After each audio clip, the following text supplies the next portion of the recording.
जिससे उसके बारे में थोड़ा सा। देखिए, कल गाली गलौज पार्टी के एक सदस्य मेरे पास आए थे और उन्होंने मुझे कहा कि अगर रिजल्ट से पहले आप पार्टी ज्वाइन करते हैं तो आपको 15 करोड़ रुपए, और अगर आप किसी को लेके आते हैं तो आपको मंत्री का पद। तो मैं हैरान हूँ, अगर इनके सर्वेज इतने अच्छे आ रहे हैं और ये क्लियर मैंडेट बना रहे हैं तो क्यों ये हमारे पास आ रहे हैं। तो इसका मतलब ये सर्वेज सारे फर्जी है, कहीं ना कहीं झूठ का पुलिंदा है और दिल्ली के लोग दोबारा से अरविंद जी को दिल्ली का मुख्यमंत्री बनाने जा रहे हैं। किस तरीके से अप्रोच किया गया और आपने उनको क्या कहा जवाब? देखिए, उन्होंने हमसे पूछा, हमने जवाब दे दिया कि हम अरविंद जी के साथ हैं। सिंपल, इसमें तो कोई इफ बट है ही नहीं।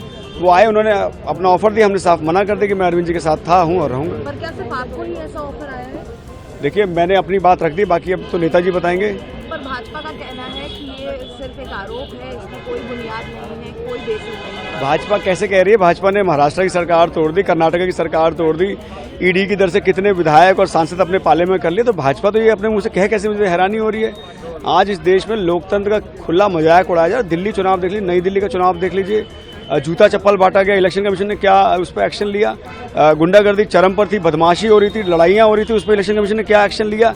Election commission complaint by name complaint दिया गया जिन लोगों ने बदमाशी की, उस पर क्या एक्शन लिया? तो इलेक्शन कमीशन आज मूक दर्शक बना हुआ है। मुझे लगता है कि इस बार दिल्ली की जनता अरविंद जी को मुख्यमंत्री बनाएगी और इस बार जनता के मैंडेट से हम लोग मुख्यमंत्री बन जाए। लेकिन बीजेपी के सारा तंत्र इन्होंने दिल्ली में लगा रखा। तो मुझे लगता नहीं कि दिल्ली के इतिहास में कोई ऐसा चुनाव होगा और इस बार दिल्ली में इतिहास रचा जाएगा। अरविंद जी इन सब से निकल के अभिमन्यु की तरह चक्रव्यूह तोड़ के दिल्ली में किस तरह की तैयारियां हैं वो आपसे एक बार जानना चाहेंगे। कल के लिए देखिए, जो निष्पक्ष और शांतिपूर्वक जो चुनाव 5 तारीख को जो संपन्न करवाए गए, जो लोगों ने अपना मताधिकार का प्रयोग किया, तो अब 8 तारीख को जो काउंटिंग है उसके लिए भी व्यापक सुरक्षा के इंतजाम किए गए हैं। सारी यूनिट्स, चाहे वो लोकल पुलिस हो, पीसीआर हो, ट्रैफिक पुलिस है, सभी लोग मिल के काम करेंगे। हमारा जो डिस्ट्रिक्ट इलेक्शन ऑफिसर हैं या जो रिटर्निंग ऑफिसर हैं, उनके साथ भी पूरा तालमेल बना हुआ है। और 38 कंपनियां, ये सेंट्रल आर्म पुलिस फोर्सेज की 2 कंपनियां प्रति मतगणना केंद्र, 19 मतगणना केंद्र के लिए ये 38 कंपनियां दी गई हैं। और ये जो स्ट्रांग रूम है उनकी भी सुरक्षा करेंगी और जो काउंटिंग हॉल की, उसके अलावा जो काउंटिंग सेंटर है उसकी सुरक्षा दिल्ली पुलिस करेगी। और जो काउंटिंग सेंटर से 100 मीटर दूर पे प्रतिबंध लगते हैं कि जहां से गाड़ियां नहीं जाती है या चेकिंग फिस्किंग होती है, जो मेटल डिटेक्टर्स चाहे हैंडहेल्ड हो चाहे डोर फ्रेम हो वो लगते हैं, एक्सरे बैगेज स्कैनर है, वो सारी व्यवस्था लोकल पुलिस सुनिश्चित करेगी।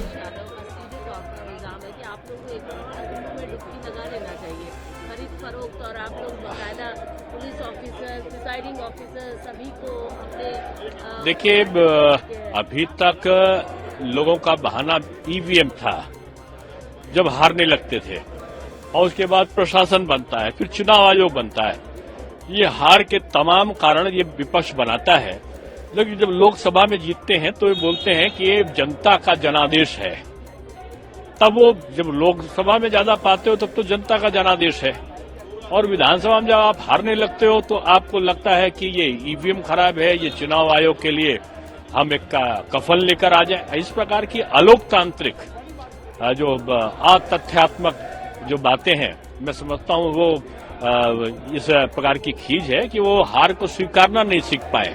मुझको लगता है कि विपक्ष को हार को सीखना चाहिए, कि हार से सीख के वो गलती ना करें। या फिर लोकसभा चुनाव हो तो एक तरह से इलेक्शन कमीशन पे उन्होंने राहुल गांधी ने स्लैम किया। देखिए, मैं बार बार यही कहता हूं कि जब ये लोग चुनाव हारने लगते हैं तो इनकी उंगलियां तुरंत चुनाव आयोग, ईवीएम, आजकल इन्होंने वोटर लिस्ट का एक नया बहाना शुरू कर दिया है कि फर्जी वोटर्स बनाए जा रहे हैं। ये सारे हार के बहाने हैं। जितनी मेहनत कांग्रेस और विपक्षी दल हार के बहाने बनाने में करती है ना, अगर उसकी 1% मेहनत भी अपने आप को सुधारने में, आत्मचिंतन और मंथन में कर ले तो संभवतः कांग्रेस और विपक्षी दलों का कुछ भला हो सकता है। बट इनका पूरा ध्यान से बहाने बनाने में कैसे लीपापोती करे अपनी हार को लेकर, कल इस वक्त तक परिणाम आ गए होंगे और उसकी भूमिका इन्होंने आज से बनानी शुरू कर दिया।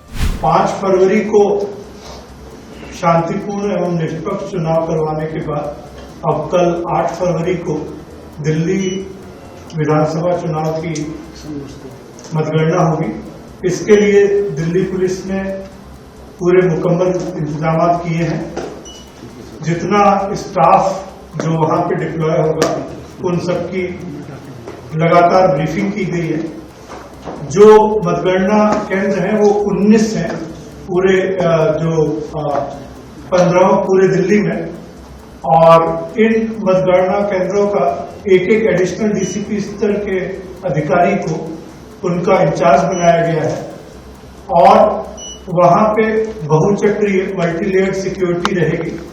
जो स्ट्रांग रूम है और काउंटिंग हॉल है, माननीय चुनाव आयोग के निर्देशानुसार वहां पे सेंट्रल आर्म पुलिस फोर्सेस की सिक्योरिटी रहेगी, और जो प्रेमाइसेस की सिक्योरिटी और जो पहले ही एंट्री पॉइंट की सिक्योरिटी है वो लोकल पुलिस की रहेगी, जो कि 100 मीटर दूर हर मतगणना केंद्र से बैरिकेड्स लगेंगे, और वहां पे पूरी चेकिंग के बाद जो ऑथराइज्ड लोग हैं उन्हीं को अंदर जाने दिया जाएगा। हर मतगणना केंद्र पे हम लोगों ने door frame metal detector, hand metal detector और एक्सरे बैगेज स्कैनर की भी व्यवस्था की है। हर मतगणना केंद्र पे 2 company central arm police force दी गई है, लिहाजा 38 कंपनी सीएपीएफ की इन 19 मतगणना केंद्रों के लिए तैनात है।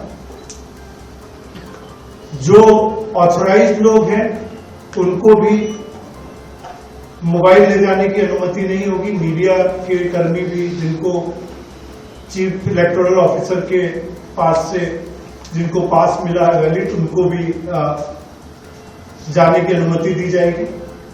काउंटिंग ऑब्जर्वर्स और माइक्रो काउंटिंग ऑब्जर्वर्स भी निष्पक्ष मतगणना करवाने के लिए नियुक्त किए गए हैं। जो डिस्ट्रिक्ट इलेक्टोरल ऑफिसर हैं और रिटर्निंग ऑफिसर हैं उनके साथ लोकल पुलिस के पूरा तालमेल बना हुआ है।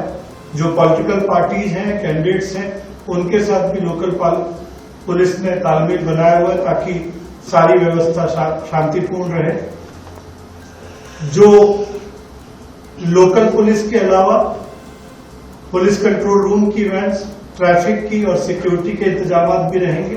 हर काउंटिंग सेंटर का एंटी सबॉर्टर चेक भी किया जाएगा, और कुल मिला के हम ये सुनिश्चित करेंगे कि काउंटिंग और उसके बाद भी पूरी तरह से शांति हो और पूरी तरह से ये जो चुनाव की प्रक्रिया है फ्री, फेयर और पीसफुल होकर संपन्न करवाई जा सके।